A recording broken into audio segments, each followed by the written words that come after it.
Tel Cockerel. He's just a true guy. You'll have a true time. Tel Cockerel. Leave your troubles at the door. You know the game, you know the score. We're here to have fun, so holster that gun and read the writing on the wall.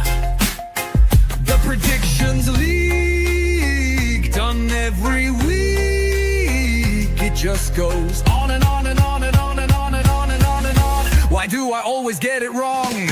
Tel Cockerel. He's just a chill guy. You'll have a chill time. Tel Cockerel.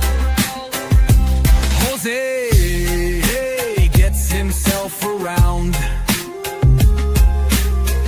Always talking Spurs, wherever he is found, home or away. He always tips to win, throws the form book in the bin with a cheeky knowing grin. Tel Cockerel. He's just a chill guy. You'll have a chill time. Tel Cockerel.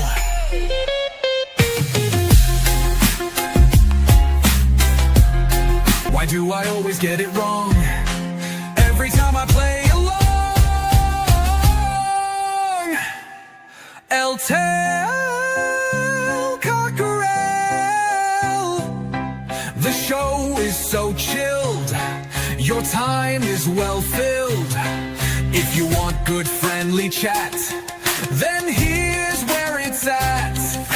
Tel Cockerel.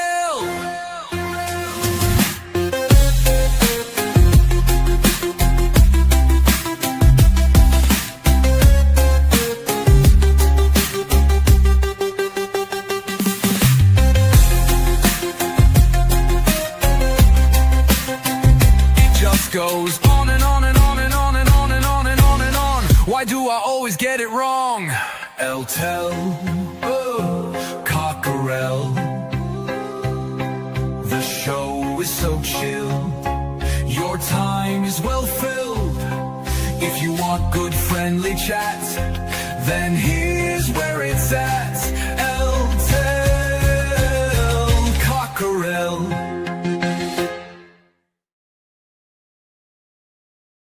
Hey, what's up, everybody? And Jose, most importantly, what's up with you, my friend?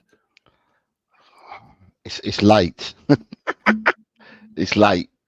I'm fine. Nice to see you. As I said, I didn't see you until you came on backstage, and I've noticed that I've got a younger looking Colin since I last saw you. A very, very much younger looking Colin.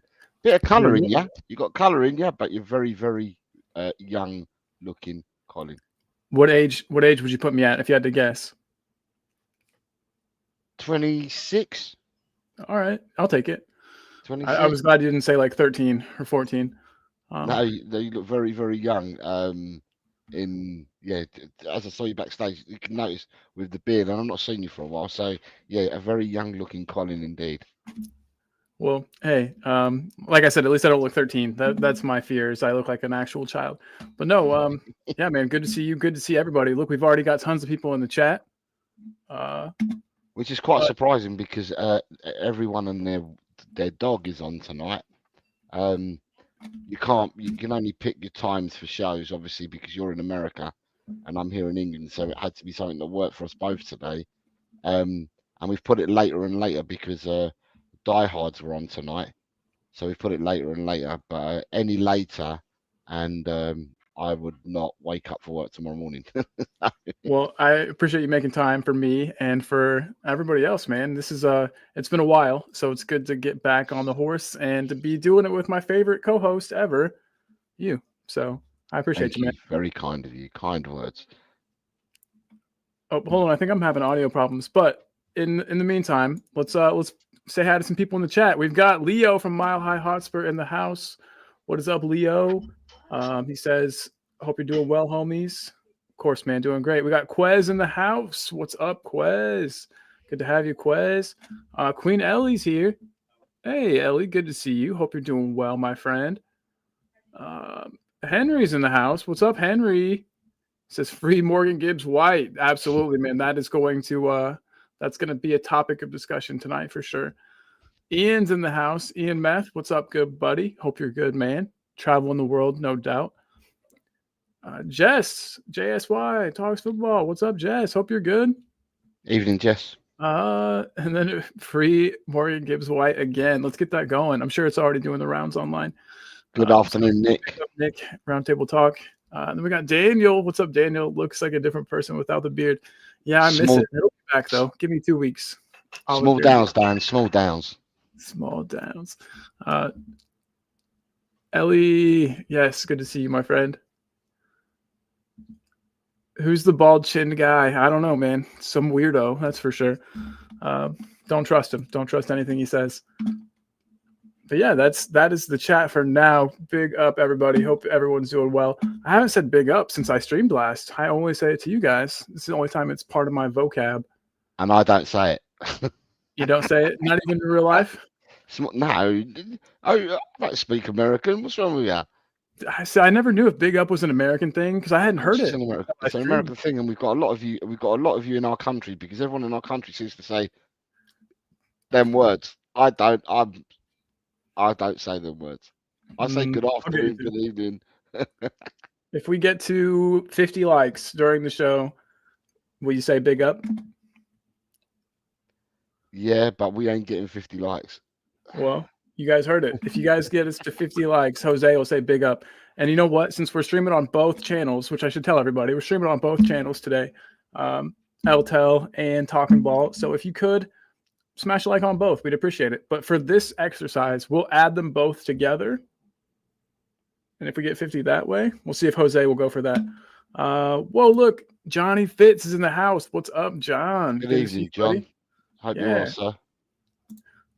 Nick says never trust a ginger with a bald chin. Uh-oh. And then look at this. Daniel says he's been saying big up since the early 2000s. So, it's been around longer than I thought. Well, big up, everybody. Sincerely from me to all of you. But yeah, I want to get just straight into the action, Jose. Let's just get straight into Spurs talk. Hold on. You look. Quez has said he's going to start making more accounts. Hell yes. Yeah, I was going to say it'll be good, and we'll need somebody to clip it. Look at this. Nick says that it's not American. It ain't American. Well, it started off out there, and then look, she's Jose speaks London. proper London geezer over here. Yeah, if you guys have been watching the news, I don't know. Should we start with everyone and their brother has been talking about Morgan Gibbs-White, and I want to for sure. We'll definitely get to that. But you guys, we've made a signing, and there's only been one signing, and I know that I guess there's been more than one. Jesus Christ. We got what's the name of the young Japanese? In real terms, there's been more because in real terms we signed Kevin Danso. Yeah, of course. Matthias Tel. Yeah, absolutely. Katai, or whatever his name is, the Japanese centre half. Yep. And Mohammed Kudus. Mohammed Kudus is exactly who I would like to talk about. I remember that's a player that I think you mentioned way back. Yeah, absolutely. See, I knew I remembered that. So, yeah, like I said, we'll get to the Morgan Gibbs-White stuff. Absolutely. But I thought before that we could talk about some like strictly positive stuff for the time being. So, yeah, Kudus is here, and he seems happy to be here. You look at all the interviews and stuff like that, and he says, only Tottenham. It was only ever Tottenham. I've got, Tottenham in my heart. Did you see that whenever he was doing his medical? That was cool. So, yeah, I mean, like I was saying, it's a player I've heard you talk a lot about, Jose, and I just want to talk about kind of what he brings to the team and what we can expect from him, and maybe what some of the qualities that made you excited about him prior to the transfer.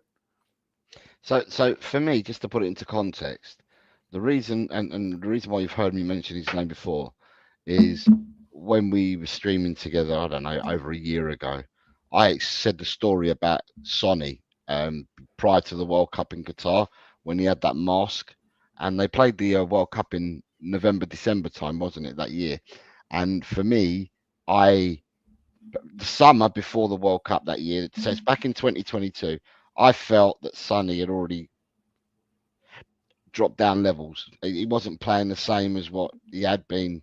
I felt that at the time, it was either Kane or it was Sonny, and that we could cash in on Sonny at the time.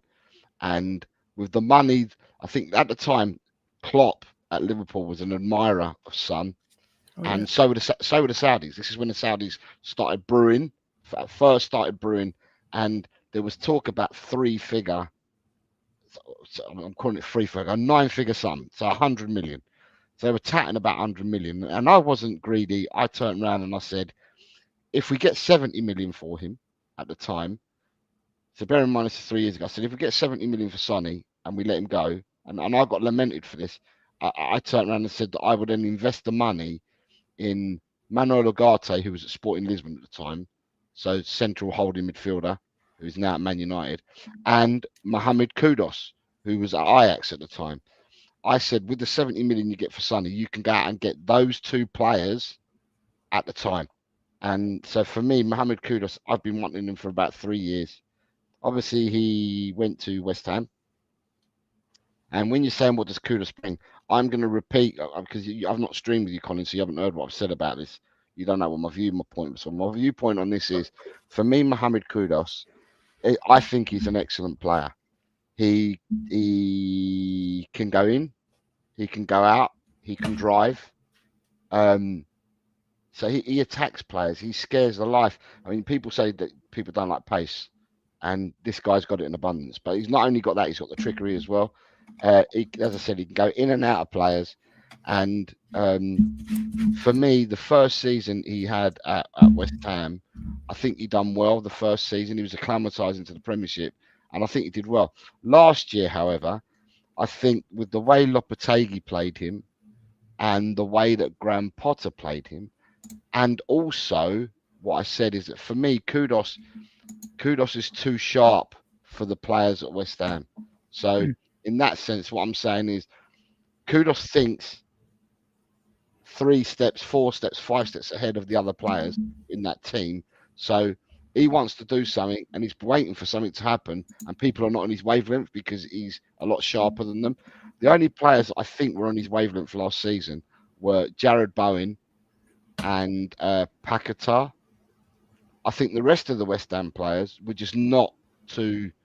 Their brain didn't tick as quickly as what Kudus does. And then all of a sudden, I found that Kudus last year, watching him play, he was trying to do too much, if that makes sense. He was trying to carry the team and do too much. And that brought his own downfall. He did it for the right reasons in my eyes, but then it made his playing was affected by it because he was just trying to carry the team on his own.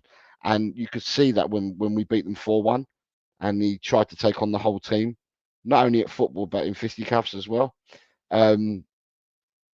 So that's when he he got sent off, didn't he, against us? We beat him 4-1. So, and that's because he was trying to carry the team all on his own. I think he's a great acquisition for us. But we're only talking about him at the moment. So yeah, I think he's a great acquisition for us. I think he can go on to become. If people were excited by players like Ginola, Aaron Lennon, Gareth Bale, and I'm talking players that are playing wide here. Say someone like Gareth Bale. Gareth Bale was brought in as a left back, played left wing, frightened the hell out of everyone. This guy can frighten everyone. There's no getting away from it. Kudus can frighten anyone and everyone. So but all you need is that with Kudus, you need players around him that are going to be on the same wavelength, so he doesn't fall into the trap that he did last season. So this is when I'm trying to do it all himself. You mean? Yeah. So this is when we need to look at ourselves and say, do we have better players than West Ham? Because if we've got better players than West Ham that are on the wavelength that this kid's on, then we won't fall far short. And my answer to that is, yeah, we do have better players than West Ham. But, and I'm sure we'll come to this later, because already I think John Fitz has already mentioned something there when he's put down exciting times at Spurs, new investment. And that's the important thing, is that when Tottenham went out and bought this player last Thursday, or we got the here we go last Thursday, then we did get a here we go the following day, which we're going to talk about. But that's two big signings, like in 24 hours. And right. Yeah, it's something I didn't expect that at all. I would have never expected it. So let me I'm ask, sure a lot of other fans are like me. Let me ask you then, right? So how were you last week? Because I've not spoken to you. So people, you're watching us live now. I have not spoken to Colin about football. So we just agreed to do this show, but because of work and what we do, you know, being the other side of the world and that, we've not had a chat before this show. So I can now ask you, Colin, going back to last Thursday and Friday, what were your feelings? What were your thoughts? Obviously, it starts with Kudus because Kudus was signed. What were your thoughts about it? I mean, yeah, I was absolutely thrilled with the Kudus signing. And, you know, I'll be the first to tell you, I mean, obviously we saw him play against us. I'm not a huge West Ham fan, and I don't watch a ton of them. But I did know that he was an exciting player. And, you know, of course we get signed, you know, somebody signs or even is linked and, you know, you check out the highlight videos, you know, you see what you can expect. And yeah, I was thrilled with that signing, especially because, I don't know, it seemed like a player that, I'll be totally honest, it seems like a player that in the past we might not have gone for. He seems to maybe have, I don't want to say attitude problems exactly, but he's not exactly like a super nice dude on the pitch from what I've seen. Again, it's a limited, you know, a limited number of matches and stuff I've seen him play in, but he seems to have kind of an attitude, and I really like that. I kind of like that he looks to be kind of a jerk. He kind of has a lot of fire, and yeah, I was excited. And just the fact that we went for a player like that instead of our typical, like, let's go for the nice guy approach was exciting. And so I thought that was great. And then, you know, it seemed like transfer after transfer, you know, it, like you said, less than 24 hours or 24 hours later, we had the, you know, news that we had triggered the release clause for Morgan Gibbs-White. And yeah, it seemed like something was changing at the club. I didn't know at that time that there was new investment. I didn't know, but it seemed like something was going on behind the scenes because it was super out of character. And also we activated a player's release clause like that. I'm trying to think of the last time I remember that happening, because normally, you know, that's not really the way that Daniel Levy does things. So yeah, I was excited, man. I thought for sure that we might now be actually trying to build on the back of that, you know, that Europa League win, and to actually kick on from there and go further, instead of just, because when we signed Thomas Frank as our manager, I wasn't exactly excited by it. You know, I love Tottenham. I love the club. I'm always excited for anything, and I think change is a good thing. So it wasn't like I was super upset about, you know, losing Ange. It is what it is. Managers come and go, unfortunately. But Thomas Frank seemed like kind of a safe option. Seemed like a guy that could overperform with what he's given, and so I thought that maybe that's why he was brought in, because he would overperform. And yeah, and maybe be given a smaller budget was my fear.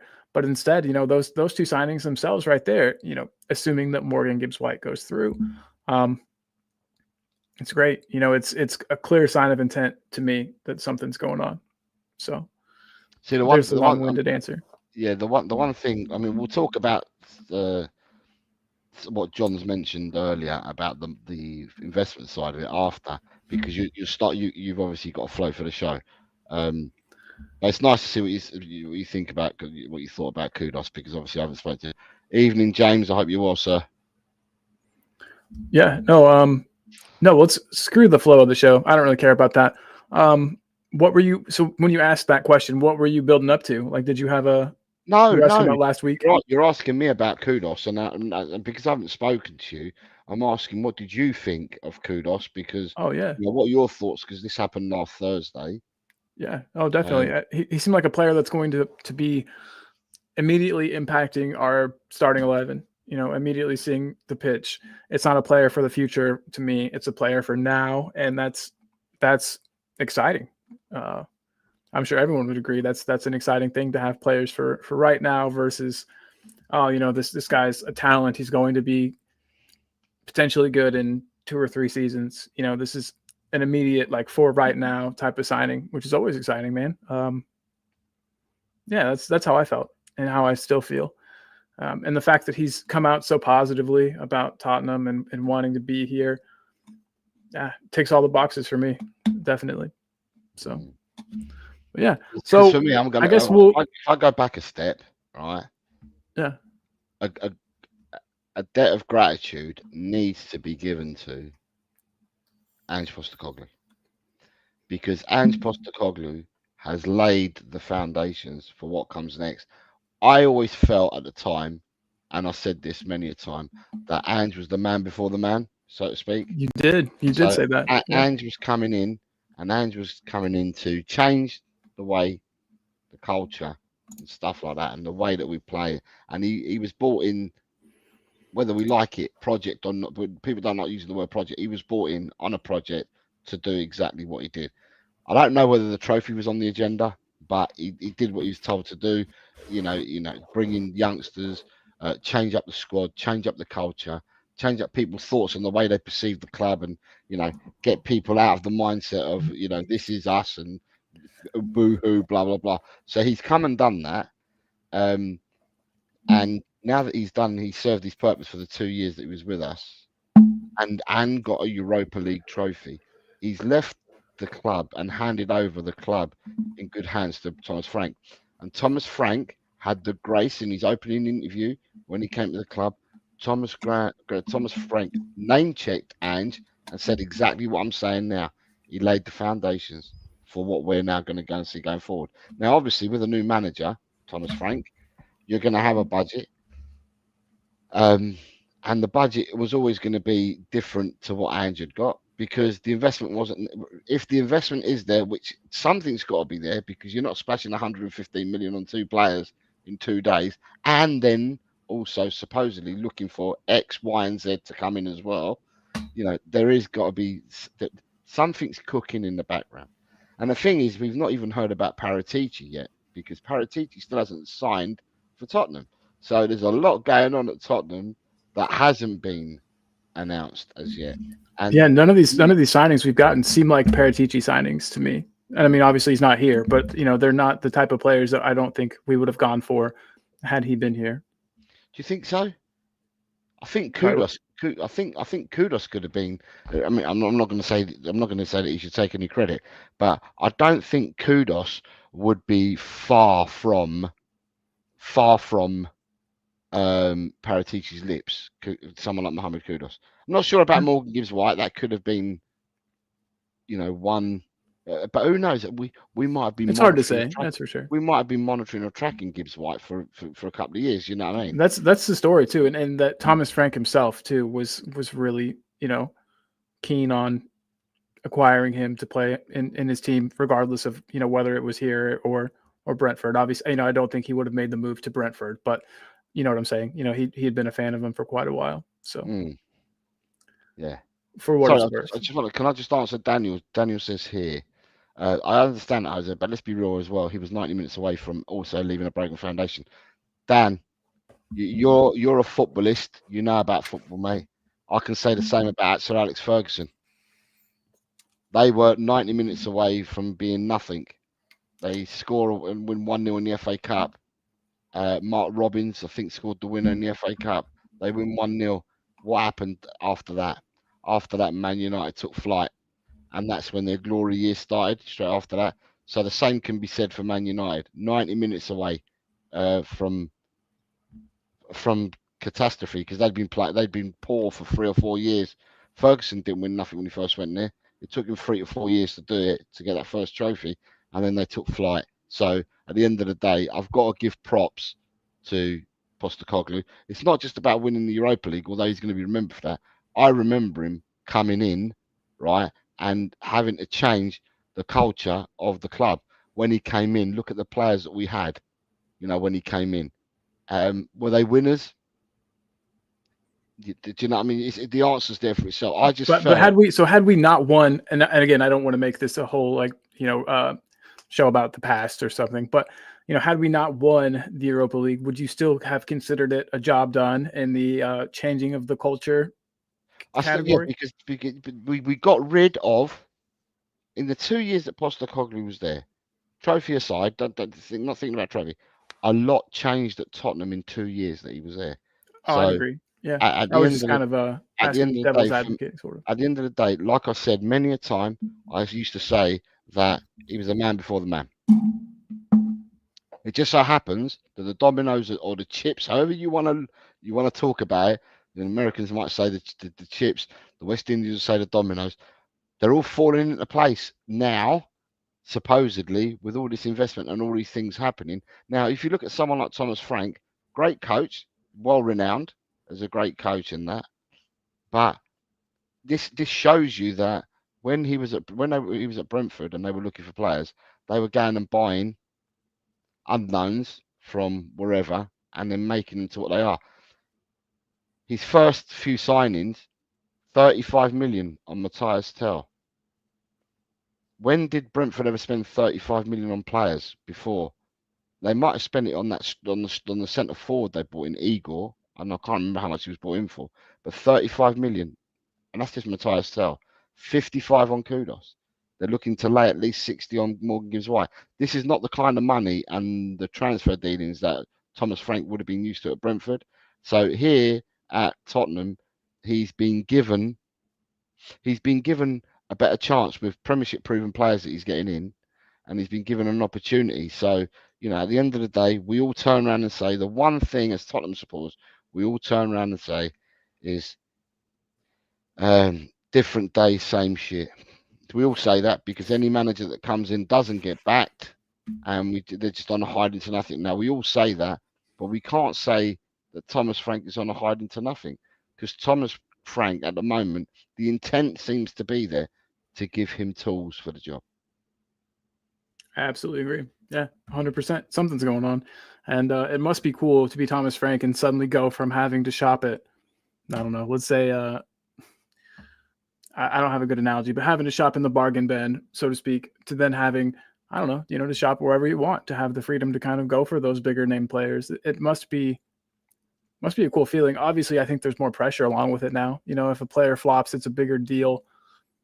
You would think here than at Brentford, where the transfer fees weren't nearly as high. But again, you have to think also relative to the budget he's got to spend, it's probably somewhat similar. The players we're getting now compared to the the overall budget. But yeah, exciting times for sure. And Nick says, I've heard from more than one ITK that there were shocking things going on behind the scenes at Tottenham. Ange alluded to it several times. I think something changed that needed to be changed. What's your thoughts there, Jose? Something, yeah. I mean, it seems like something's going on, and we might as well hit it. I think I've heard rumors about different investment. I've heard of things about like was it Saudi Arabia? There was some kind of fund that they had supposedly taken some money and invested it in Spurs, and I've also heard things about naming deals for the stadium. I just wondered if you had heard any of that. Yeah, I've heard everything that everyone else has heard, but the thing is that we all don't know. We're all speculating, all right? Nothing has been signed, sealed, and delivered, and there was a reason for doing that, because you'd be stupid to do it now, wouldn't you?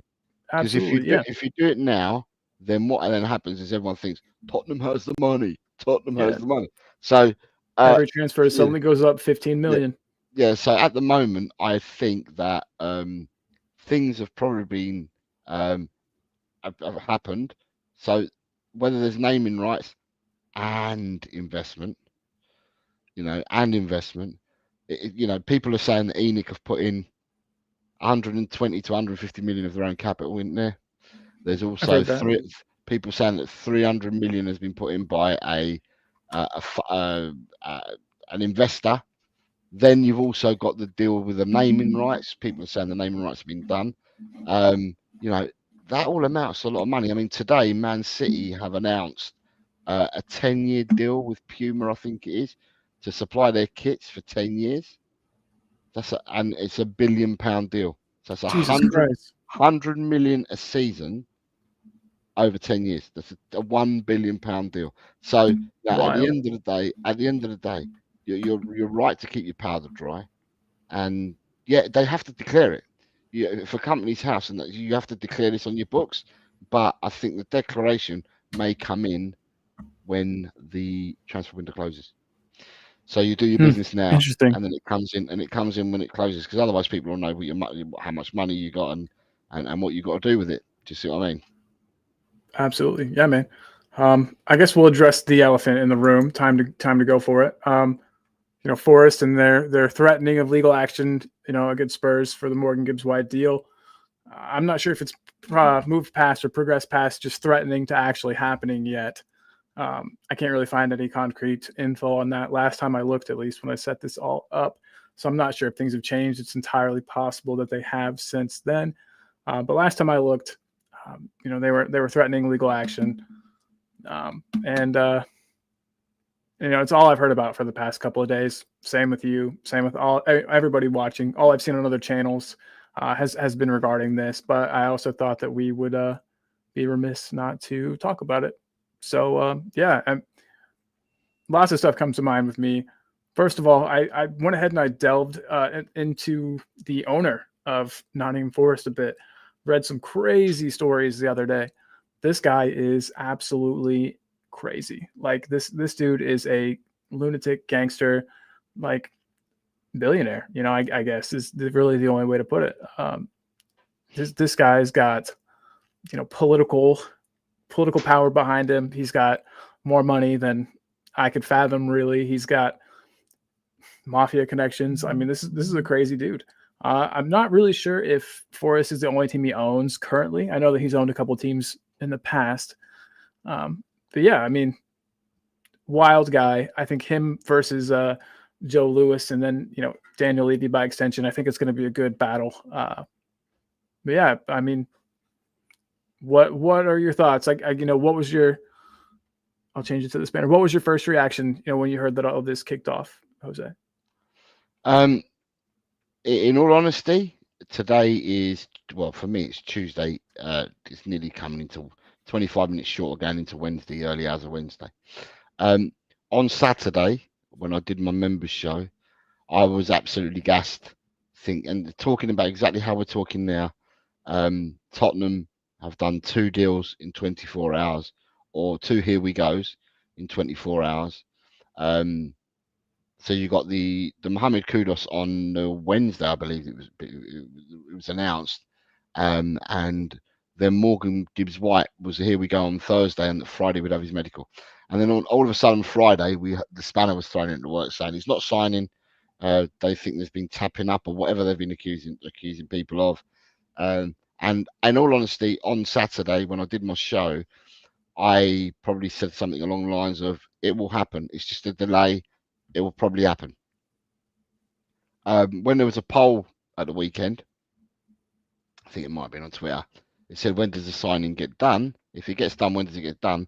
And I actually voted for it gets done by Wednesday. Wednesday's tomorrow, right? Clock is ticking. Yeah. And to me, I mean, I'll sit here now, and I've heard arguments for and against. I've heard a lot of people. I've heard a lot of people talking about this situation, and to be quite honest, I am absolutely. I have no idea. I have no idea whatsoever what's going to happen. I thought that this would still be done. It'd be a done deal. But now looking at it, so the breaking news 6 hours ago was Nottingham Forest have now written to Tottenham Hotspur and to Morgan Gibbs-White's agent, putting them on legal notice.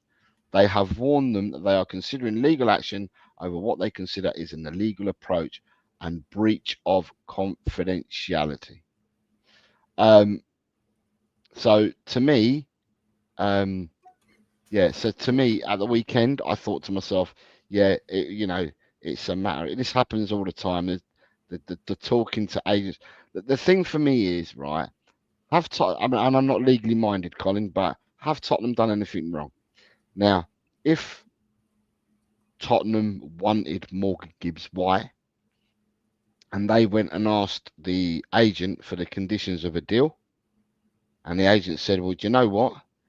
He's got a release fee clause and it's this, and you either have to bid this or you have to say that you'll bid this and you'll pay it within whatever time frame," then that information has been given by the agent to Tottenham. Now, I've heard people legal arguments to say that if through freedom of information or through subject access requests, if you can prove that Tottenham went to the agent and said, "What are the deals? What is your player up for it?" If you can find a trail, so to speak, evidence, then maybe you could be in trouble. Right. However, Like if we went and solicited the information versus us yeah, just. but there'd be evidence of it. You have to have the evidence that that's occurred.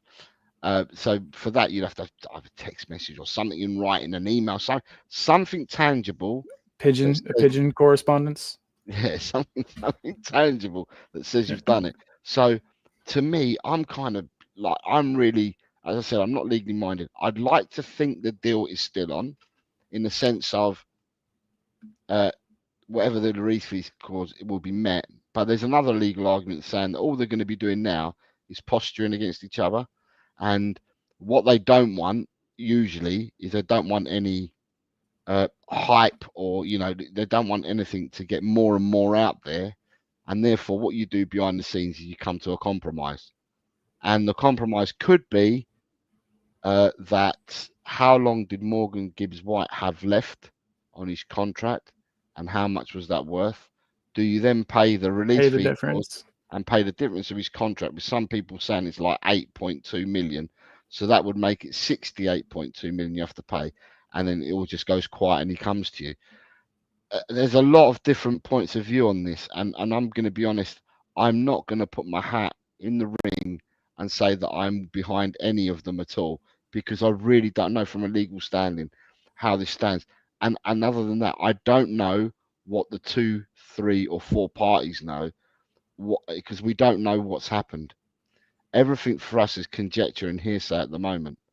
But at the end of the day, I would like him at Tottenham Hotspur. He hasn't. Yeah. He's trained with Forest both days. He trained yesterday. Yeah. But yeah, because they went back, so he's trained both days. He wasn't in the squad for the friendly that they played on Saturday or Sunday. They played a friendly, and he wasn't in the squad, but he's been in training. The Nottingham Forest have tried for over a year to extend his contract. He wants nothing to do with it. And he wanted nothing to do with it. And it appears now that what they're asking him to do is to extend his contract, so they pay him a lot more money, but then they take the release fee clause out of the contract. But at the moment, what we're hearing is he's all for Tottenham. He wants to go to Tottenham.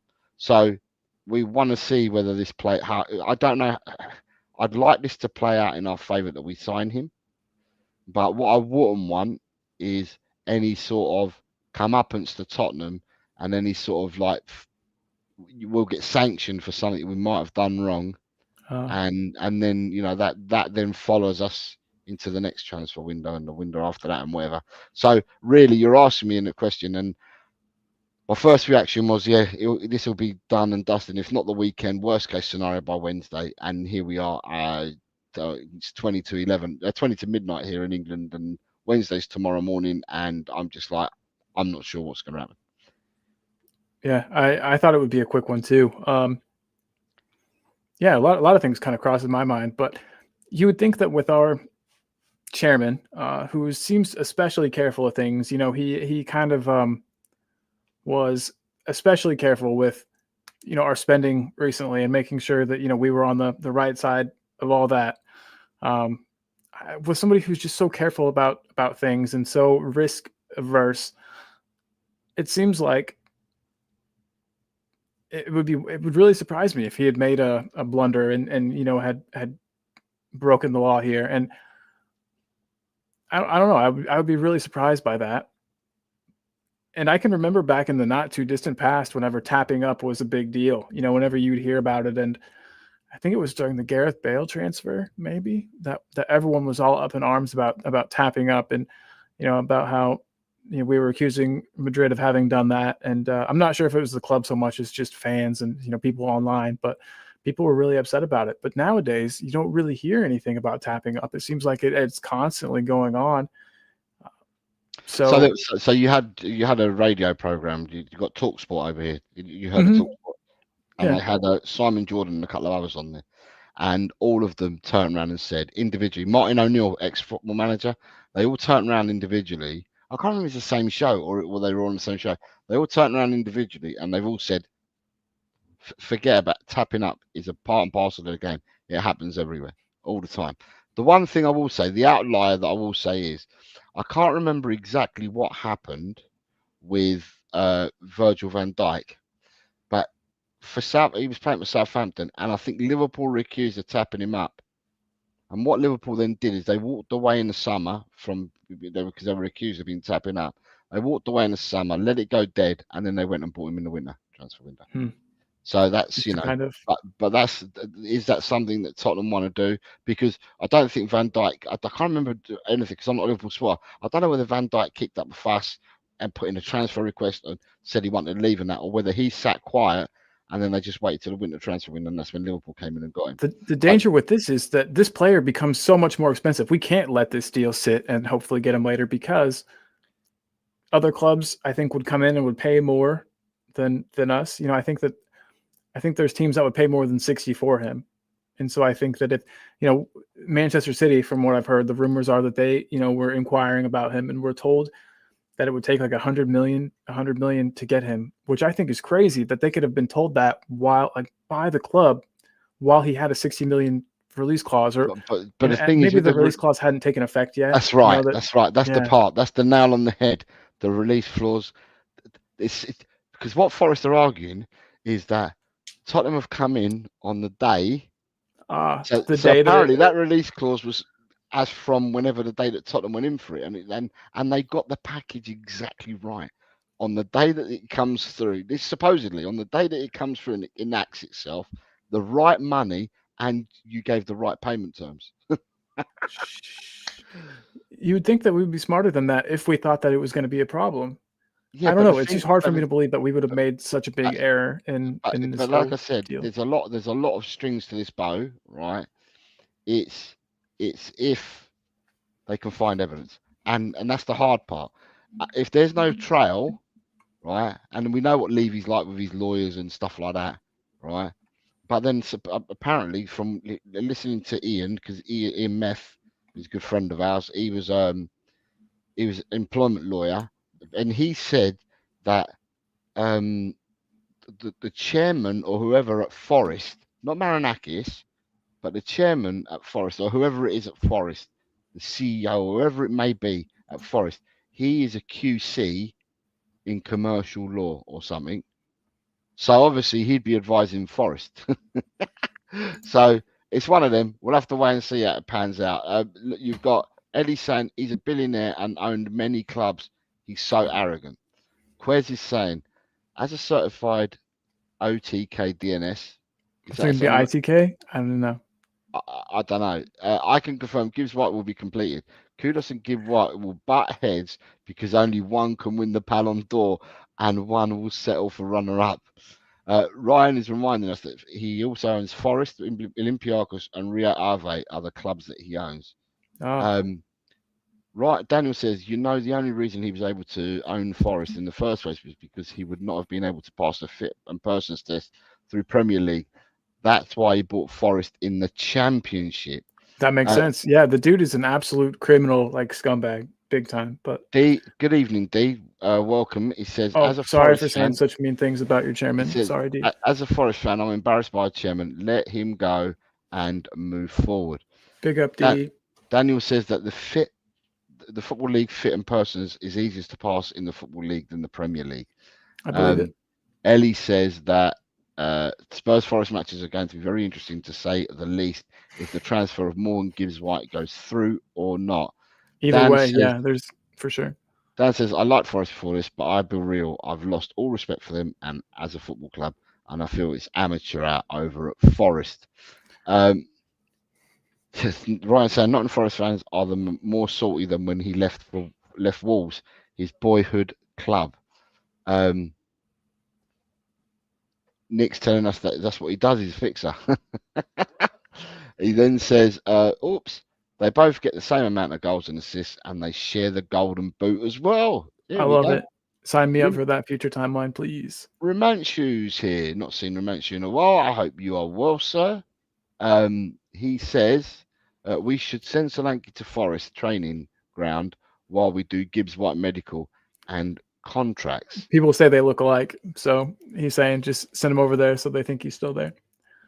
The fact that Forest are trying to put a bad name on Tottenham Hotspur, one of the most business-savvy clubs when it comes to transfer deals. I'm sorry, Forest fans, you picked the wrong club to mess with.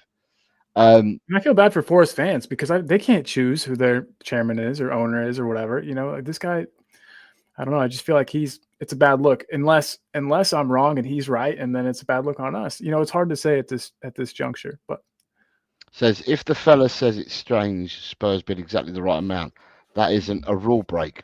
No, they did it on the day that it all came about. So, Romano's always personal terms already agreed. You think they always ask permission first? Hell no. exactly, man. Exactly. Good evening, Chris. Saying evening. What Colin up, Chris? How's it Good going, evening, bro? Chris. I hope you're well, sir. I hope you're well. Big up, buddy. Yeah, I think VDV would put a transfer request in. I think VDV put a transfer request in at Southampton. But I remember Liverpool walking away, and then they came back and bought him in the winter. Yeah, that's what it's going to take. I think it's a transfer request or something. Yeah, if anyone broke the rules, it's the agent or someone inside Forest's roundtable. Vindaloo's here. Yo, what's up, bro? He says, big up, Jose. Checking my emails for work tomorrow, and you guys are on. You need some Vindaloo loving. Glad you're here, bro. Glad you're here. Certainly do. Nice to see you, Vindaloo. I think we have caught up. Hey, nice work. Well, so and there you go. I think you have a super chat. Yeah, it's on your channel. You have a super chat. What a kind soul you are, Chris Peters. Love seeing Colin and Jose. Forrest have no leg to stand on, contract-wise, and only if Morgan Gibbs-White does not want to come to Spurs. Free Palestine. Big love, Chris Peters. Glad to have you here, brother. And thank you very much. You're far too kind, my man. Far too kind. Big love, dude. Big love. And yeah, I mean, I agree. I think that unless there's something really big that we're missing here, I don't really think that Forest have any legal recourse, I think, that'll keep us from getting this transfer through. I really don't. But again, maybe I'm totally wrong. And if I am, I reserve the right to change my mind later, as always. But Jose, I'll ask you in the chat, if we get him, if he comes through, do we care if we've ruffled some feathers to get him in? I mean, does that matter in the long run? Would you feel bad about it? As supporters? Yeah, as supporters. As supporters, look, I spoke on Saturday about this, Colin, and I said on my show on Saturday that for us, we just want to see players come to the club. We want to see ourselves. We want to see ourselves competing with, on all fronts with other teams in all competitions. And the way to do this is by, upping what you've got, and getting a better squad out there and getting a better team out there and getting better players. And, instead of getting one a year, you need to start somewhere where you go, bosh. And then after you've gone bosh, then the following transfer window, you buy one player and then another player. Because if you're buying the right squad, if you're buying the right players and you've got the right type of squad, then you don't have to add lots to it. Initially, you might do. And then you go bit by bit. Yeah, so initially this summer, we've been crying out for many years, we've been crying out for investment in the team to make us competitive on all fronts. And do we care? Do we care? Like if I said to you, Colin, right, we're getting 1 billion investment from a Saudi PIF fund. Do you care? I was talking to my wife about this exact thing yesterday, and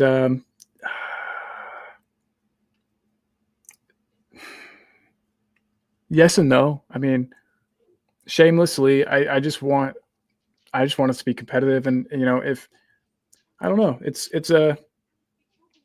that's really hard to answer. I would care, but it's just kind of the way the world is, and there's not a whole lot I can do about it. And I would definitely, God, I don't know, man. That's a good moral question that I don't I can't answer that accurately right now. I think I would feel guilty about it, but I would take the money, I guess. Is that a good answer? No, no. Like I said, what I'm asking you is right. What I'm asking you is that how would you take it? If it's 100 millions, billions coming in from a PIF fund. If you said that you're having a billion coming in from I can't remember who was the guy. We did a show on it, Colin, a while ago. But the American football chap who was a right nasty piece of work, and people said he was madder than Levy. Who was that? The American football owner. I think he owns the Dallas Cowboys, but I can't remember his damn name. Hold on. Yeah, whatever his name is. Right. So, and people were going mad about, he's madder than Levy and all that. So, to me, and the reason why I ask you is because to me, I just want Tottenham to do well. I want them to be competitive. And at the end of the day, do I really look deep into where the money's come from? No, I don't think I actually do look that deep to where it's come from. To me, I just want us to be competitive, And at the end of the day, competitive to me means you buy the best players out there. Now, obviously, we ain't shopping, supposedly. We're not shopping at Harrods. You know of Harrods in England, don't you? Yeah. I've been. We're not shopping at Harrods. We're shopping at we're not shopping at Harrods. We're probably shopping in Selfridges at the moment. I'm going to be kind. I'm going to say Selfridges. We're shopping at Selfridges, but Harrods is the next rung up. And we're buying Kudus and buying Morgan Gibbs-White and buying any other players that we're being linked with at the moment, because we're being linked with a hell of a host of players at the moment. And some big names too.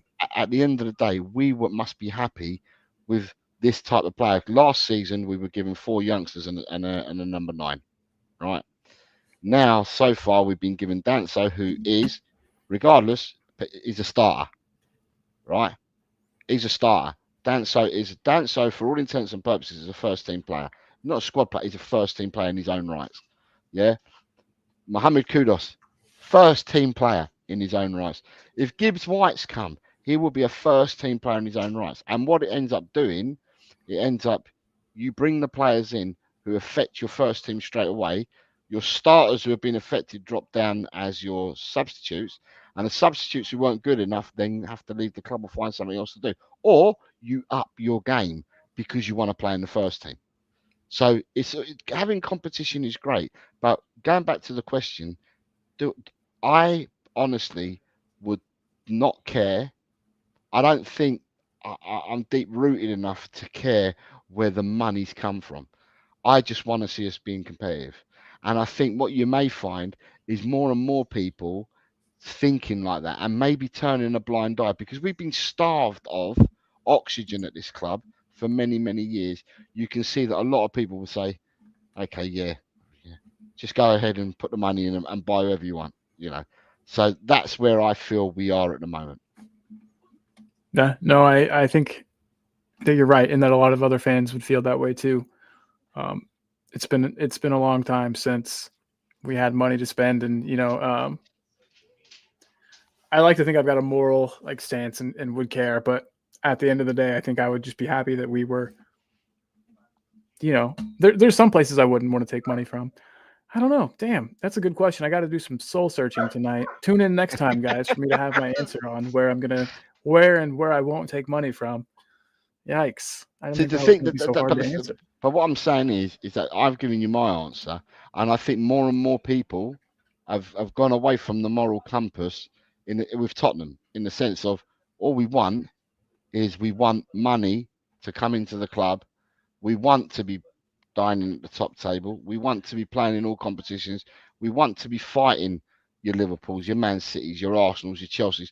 We want to be fighting these people season in, season out. And when I mean fighting, you know what I'm talking about. Being competitive against them season in, season out. We want to be doing this. And at the end of the day, in order to do this, what do? They go out and lay the dosh on players. They go out and lay the money on players. And we need to start doing that. And we've said it for many, many, many years. We need to do that in order to compete with these other teams. And to me, to me, I don't care who gives me the money, and I really don't at the moment. Whoever gives me the money, which means I can go and get these players, then that's what I'm doing. I'm just going to take the money. Thank you. I'm taking your money, and then I'm running with it.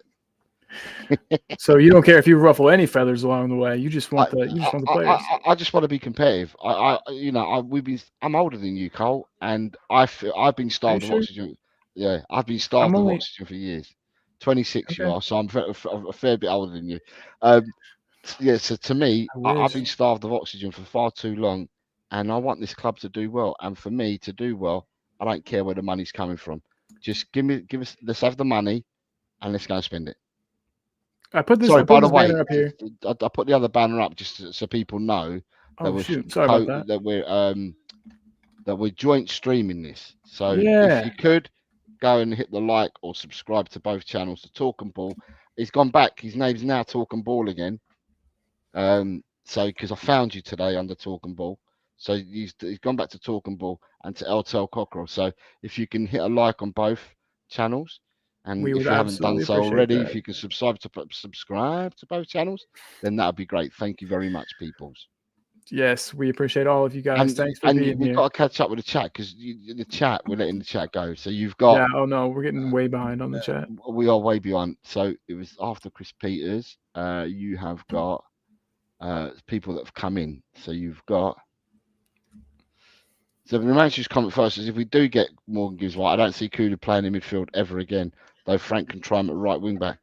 It's not about that. Romancio. For me, it's about having a competitive 25 players that try and outdo each other to get a starting berth. And with the amount of games that we're going to have next season, we're going to have rotation. But instead of having rotation where you get the drop off, you have rotation where you stay at the top level. So for me, bring in as many great players as you can or good players as you can, and let's go, and let's challenge each other, and then go from there. Right, Lord Rodney's here. Says big up everyone. Good evening, Lord Rodney. I hope you're well, sir. Big up, Rodney. You got me. People all talking to each other. Quez Ali said his name was Jerry Jones. That's the guy. Jerry Jones. Yeah, that idiot. Jerry Jones. There we've got Jerry Jones. He's just an old and senile, says Nick. He knows more about him than what I do. Archer says. Good evening, Archer. I hope you're well. Says we overpaid for Brennan Johnson. Forest should be grateful with 60 million for Morgan Gibbs-White. Yeah, we did overpay for Brennan Johnson. There was some talk about us helping them with PSR stuff. I'm not sure how that went, but Quezis says I'm a Cowboys fan. It's awful. The dry roasted peanuts here says, "Hey guys, classic talk and ball." Oh, what is up, Mr. Peanut? We're also on Tel Cockerel, so if you could, you probably heard, but like both, please. That'd be awesome. Destiny's here. Look, second again. Ole, ole. Good evening, Destiny. I hope you're well, sir. Destiny. The Oracle's in the house. So you must have finished. I hope you had a good show, Adrian. Yeah. It was good, man. Colin Jose et al. Good to see you, buddy. Wow, my cousin lived in DFW and he loved it. Dallas, Fort Worth, Texas. Okay. Yeah. See, you lot know.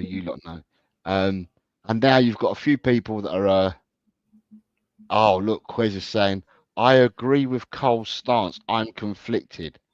Well, I just want the best players at the club, and I want to do really, really well. Jose says, give me blood money or anything. I don't care where it came from. Lord Rodney says, need to see Senor Paulinha through the door.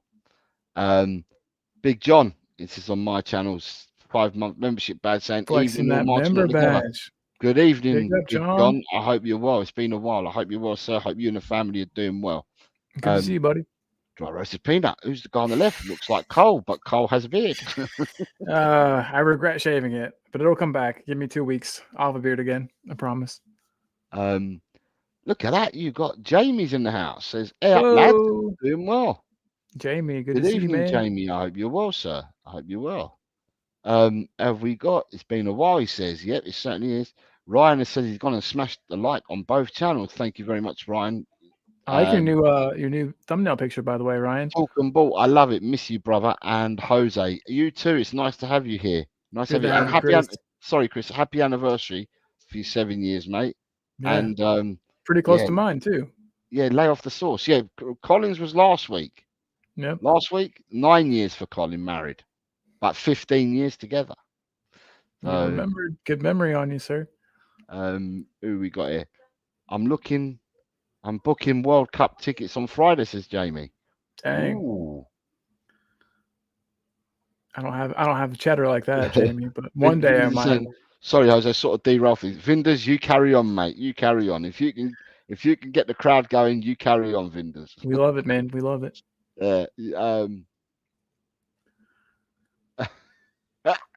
Vinders have started people off. They're all talking to Vinders. This is brilliant. And then stuff. you've got, look who's just come in. Shem Good evening, Mr. Tan. Bossman Jose and the magnificent and sorely missed junior intern Colin. I hope you're both doing well. Yes, Shem Tam. We are both well. We are both here. And yeah, it's nice to see you. Colin, I've now caught up with the chat. Carry on with what you was going to go on with. Boom. Thanks for that, by the way. And thanks to everybody that's here. Appreciate all of you guys. And as always, please don't stop with your comments. You guys and interacting with you all is my favorite part of the show. So thanks, everybody. I was going to ask this question, and I'm sure he is. This is kind of a silly question to ask, but is he even worth 60 mil? And then I'll kind of amend that question too. I think obviously the transfer amount's going to go up. Obviously they want more money. Supposedly we've offered some more, and they've still said no. You talked about us maybe paying out money for the remainder of his contract. So if he's worth 60 mil, how much is he worth? And at what point do we walk away from the deal? Because to me, I think he's easily worth 60, but I don't really think he's worth that much more than that. I could obviously be wrong. I'm willing to be persuaded to think otherwise, but at this point, I think of him as a 60, 65 million pound player. But according to the people closer, in the knows, or people that say that they're close to Tottenham, right? According to these people, right, they're saying that Tottenham are really calm about the whole situation. And if they're saying they're really calm about the whole situation, the deal ends up happening. The deal does end up happening, but like I said, if you asked me this on Saturday when I did the members show, I turned around and I said that this will happen. But in the poll that I did at the weekend on X, someone put it up on a poll on X, and I said it will be done by Wednesday. Well, we're now ticked into it's 7 minutes past midnight here, so we just ticked into Wednesday. The final 24 hours. So I've got if it doesn't get done, then it doesn't get done, and you have to wait and see what happens. But like I said, there's a lot of conjecture out there about it. Is he worth 60 million? If I look at the way that he plays, what is he, 24, 20, 25 now? He's an England international. He plays in a much sought after position. And then he's also, I just said, he's an England international. So you got the English tax on that as well. So 60 million, put it this way, you're saying is he worth 60 million? Well, we're coming in and meeting the supposed release fee clause of 60 mil. But there's another team up north who bid 100 million for him. So if that kind of answers the question. I think that they were told they needed to bid 100 million or something, but still, right, because there wasn't the release fee clause wasn't activated. Could not be activated at the time that they bid. But it just happens that the day that it becomes achievable to activate, we come in with the right date, the right amount of money, the right amount of money, and the right payment terms. We come in with everything right on the now. Who would have thought? Who would have thought we could have guessed that one? It was just a really good guess. It was just how we wanted to pay. Yeah, we were chancing our arm. That's all we could do. We could only afford to do it in what we offered, and that's all we've got. We are pleading poverty. We've got no money for signings. We need to sell to buy. All that palaver that we hear season in, season out.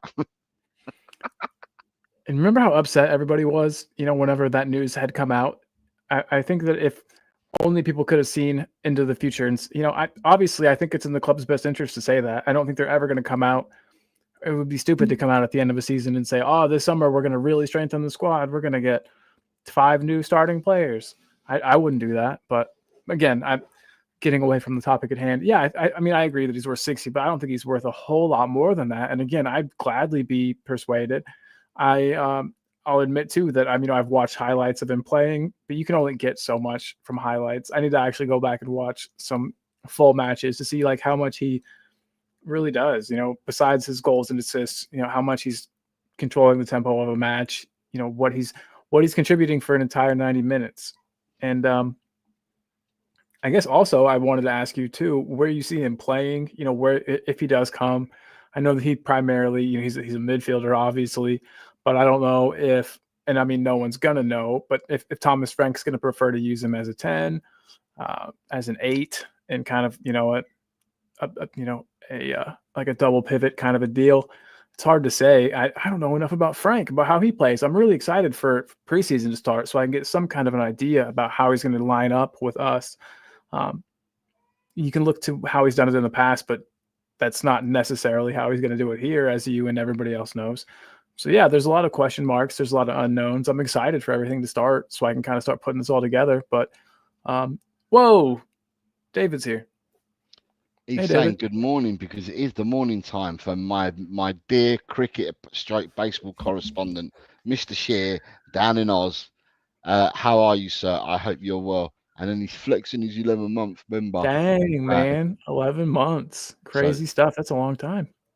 Nice to see you, David. Nice to see you. And on yours, I think it's on yours. Is it on yours? I can't see what channel it is now because I can't see what's going on. Oh, it's not. So it's on my channel. Chris Peters has become a new member. Hey. And so welcome, Chris, becoming a new member. Love to Chris Peters. What does he say? 3-0, Jose. Okay, 3-0 says David Shear. I think David Shear might be referring to what's happened is if people are not unaware about what's happening in the cricketing world at the moment, Australia are currently taking on a provincial team, and they are beating them with ease, a provincial team, where England are taking on one of the best teams in the world and leading 2-1. That's what I think. David. I sense a little bit of I sense something there. Not hostility, but there's no hostility. Mr. Shear knows that I love him, and he knows that he's my favourite cricket / baseball correspondent. So, but sorry, I transgressed. Chris, thank you very much for becoming a new member, and also Chris has become a new member, and he's got the YAL membership.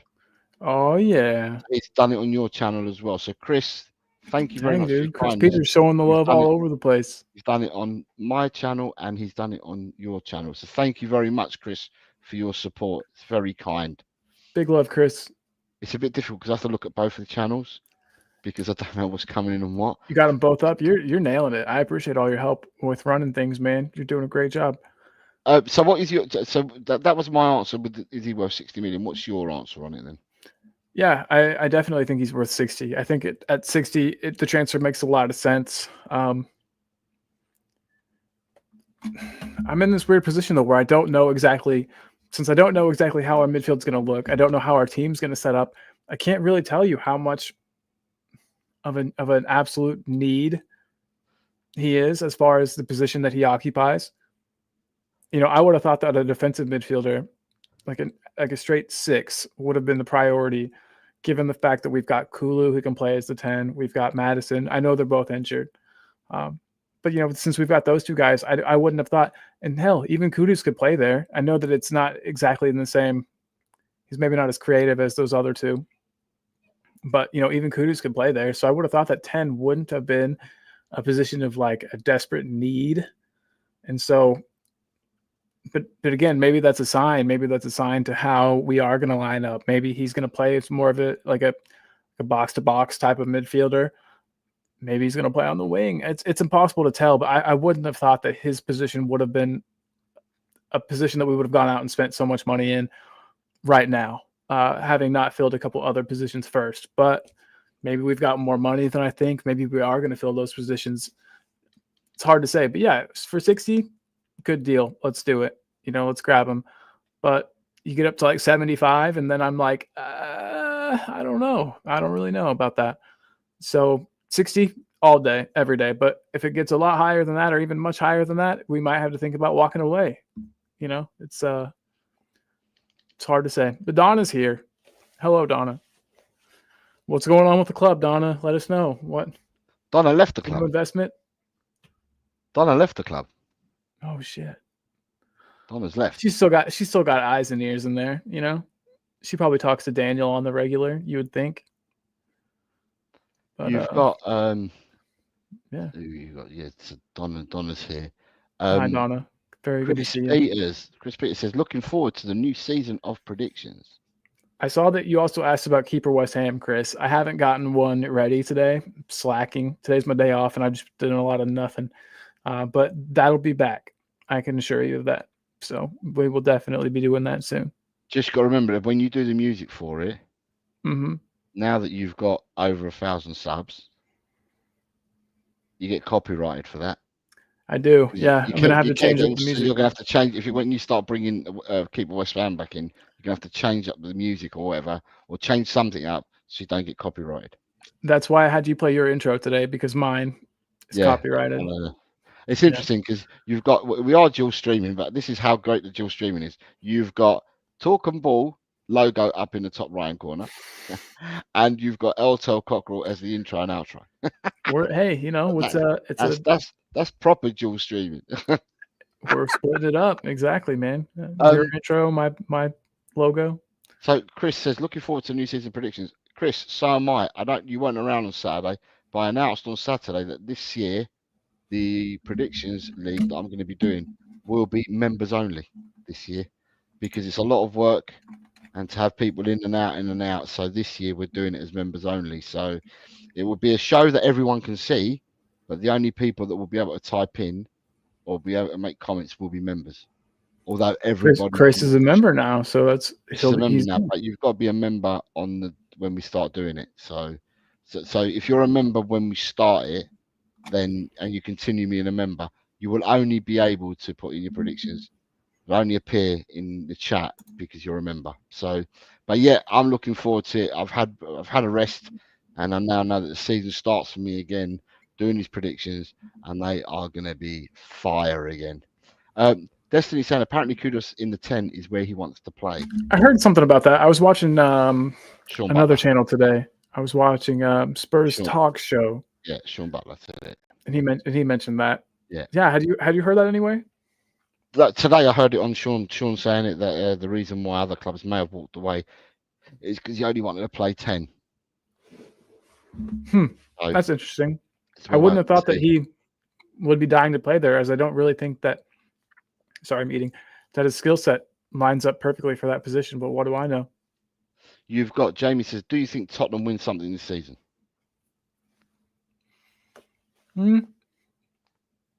Not the Champions League. Maybe a cup. A domestic cup. I could see it. But I don't think we win the Champions League. I'd love to be wrong. Could happen. Depends on the draw, I guess. But yeah, we'll get a domestic cup. I'll put my money on that now. There you go. Yeah, FA Cup, says Daniel. Roundtable says, anyone else's YouTube keep quitting when going to a commercial? Well, I don't know about that. I don't know if it's messing about. Yeah, sorry about that, dude.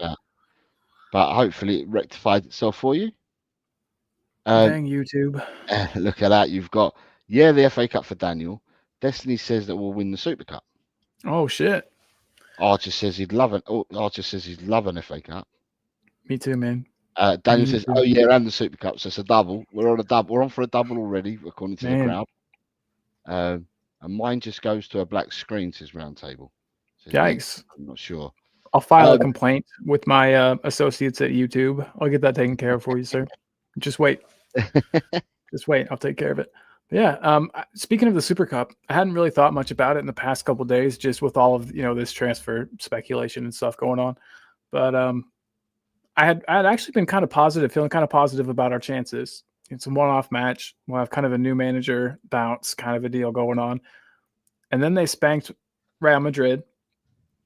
and that made me kind of a bit worried, just with the manner in which they spanked them. I watched that game. It was a pretty good game. And then they lost to Chelsea, and I'll be honest, I didn't watch that one. But yeah, they've been kind of jerking me all around, PSG. So I'm not really sure how I'm feeling about it. I always back the boys to win, especially, just a one-off game like this. Anything can happen, but I'd love to hear everybody in the chat's thoughts and yours as well, Jose. I mean, are you confident? See, the interesting thing for me is some of these footballers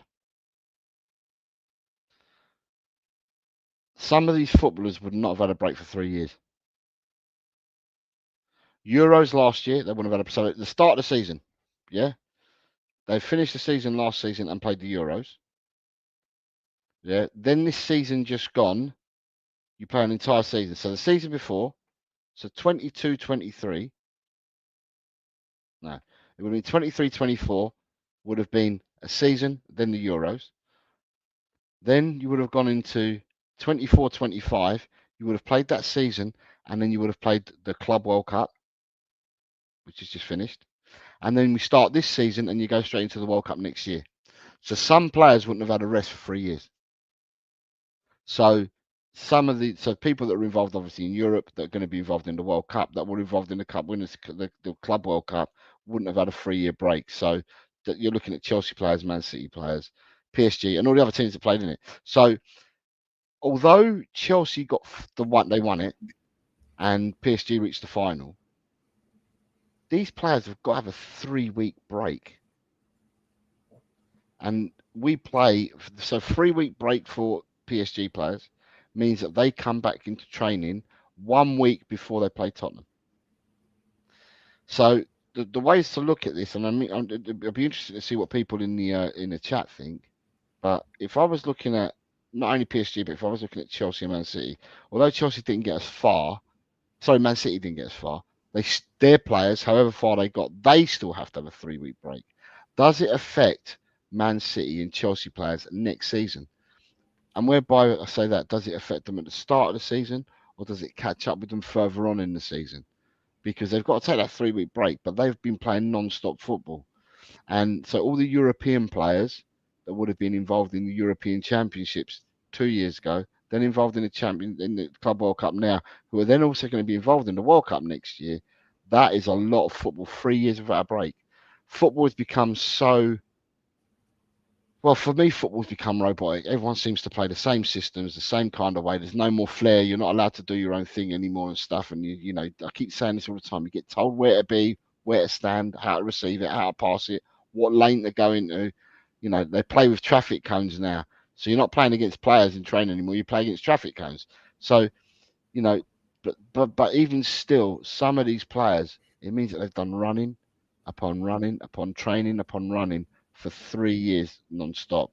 Surely at some point they're going to suffer burnout. When do PSG suffer burnout? Start of the season. Are PSG going to put all their eggs into one basket for the Super Cup when they know they've got to defend their title in France? Which people say, yeah, but that's easy. But then if they pick up injuries and stuff like that, what's then going to happen?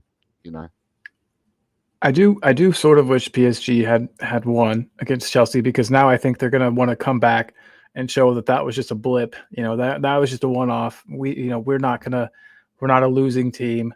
I think they might be more. They might be a little more hungry maybe now than they had been had they won against Chelsea in the Club World Cup final. But speculation on my part. It's hard to say. I don't really know how seriously players take the Club World Cup, considering that's something that we don't really participate in. It's hard for me to kind of get a good feel about how important that is to players, fans. I know that it's not exactly, or maybe I'm wrong, but I don't think it's exactly an important competition. It's not one that you brag about having won. Is it? What, the Club World Cup? Sorry? The Club World Cup? Yeah. You're joking, and because Chelsea have now won it all. Chelsea have won every cup available to them. So every cup that's available to a team from any what can I say? Any confederation right? They've won it all. So Chelsea have now won the Premiership. They've won the FA Cup. They've won the League Cup. They've won all three of the trophies. They've won the Europa. They've won the Conference. They've won the Champions League. They've now won the Club World Cup. They've won the Club World Cup, but they've also won the World Club Championship. When you play off against, you're straight into the semi-finals, and usually you end up playing a South American team in the final. So they've won that, and now they've won the Club World Cup. Chelsea are the only team on this planet that have won every trophy available to a football team from any confederation. So you're saying it's not important. I think it would have been important to the teams. Pep Guardiola, even when they got beaten, they got knocked out. Pep Guardiola said in his interview, "We came here to win the competition. We're really unhappy because we came here to win it." At the end of the day, I don't think Real Madrid were there to make up the numbers. Real Madrid wanted to win it. I think that Atletico Madrid were there to win it. Everyone that entered it wanted to win it. Well, I guess I'm thinking of it and kind of putting it in the box of those other like preseason tournaments, like the Tiger Cup or the goofy shit that we've won in the past. Those silly like preseason tournaments that we've been in with, like random Asian teams and stuff like that. But I guess from what you're saying, and this is not in the same category as those. So, yeah. So I don't know. Yeah. Cool. Well, Chris, I've just seen your comment, and I can speak to you offline, Chris. But yeah, I mean, I don't know. I know PSG's got a super potent attack. They definitely like to get in behind. So the latest in the news, right? Just to say to you, the latest in the news are saying that we're interested in a Brighton player. And people have named three of them. So different people have put down three different players in different tweets, right? They're saying Yakuba Minte, who's a wide player that they bought from Newcastle last season. They're talking about Karu Mitoma and Carlos Baleba.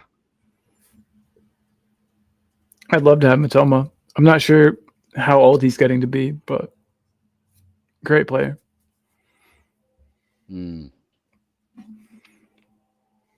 Yeah.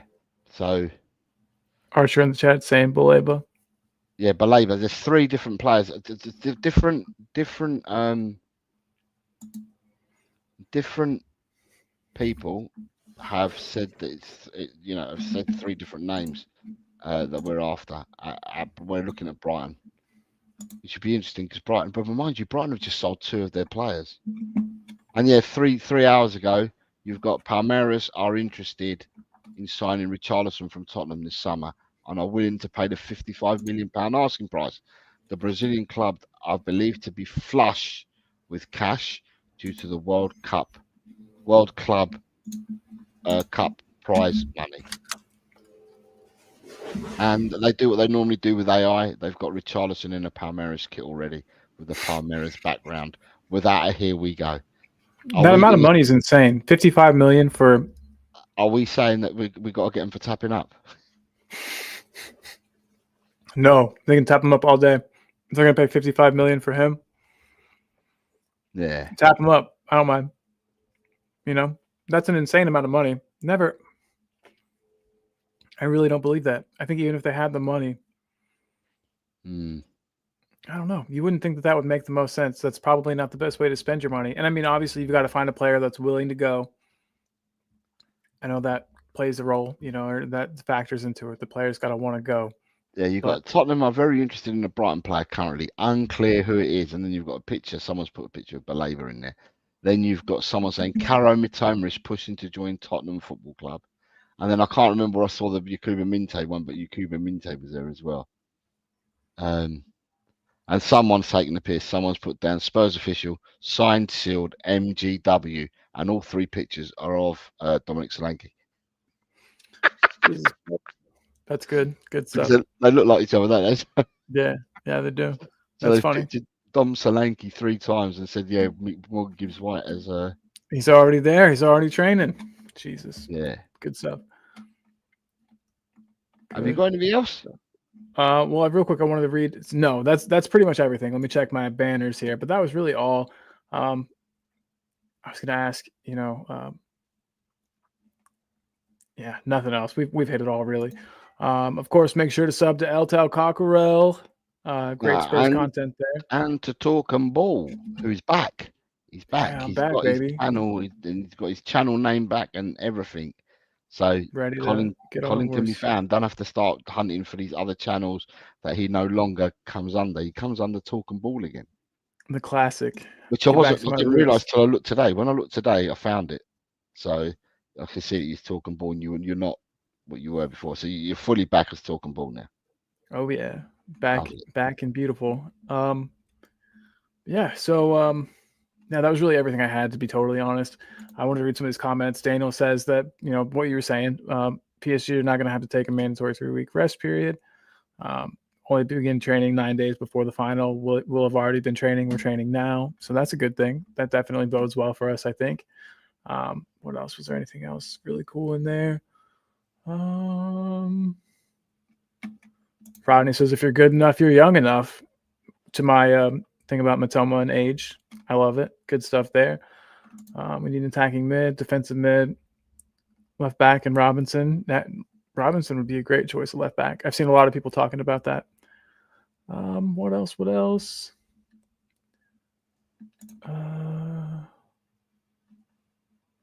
PSG getting to the final was one of the best things that could have happened for Tottenham. Rodney says, remember when we brought in Scotty Parker? He wasn't too old. Good stuff. I'm a big Scotty P fan. Can you tell what Daniel's meaning here? PSG getting to the final was one of the best things that could have happened for Tottenham. Yeah, because they got to take that break. Okay. They have to take that break. Is what I was saying. They have to take that break. Now, the other thing I'll say is that the watching the Chelsea match. So I watched the final.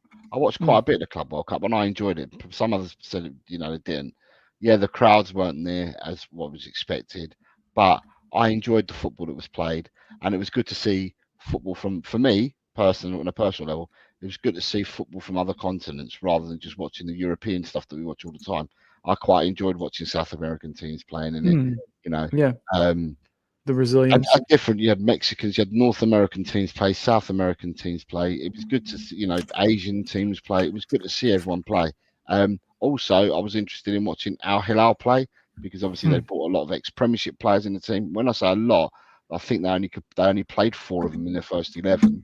But it was good to see all these teams play. So I enjoyed the football, but the final itself, it just shows what coaching and what tactics can do, because you got the tactics Chelsea employed on PSG was to over dominate them and overload them on PSG's left, Chelsea's right.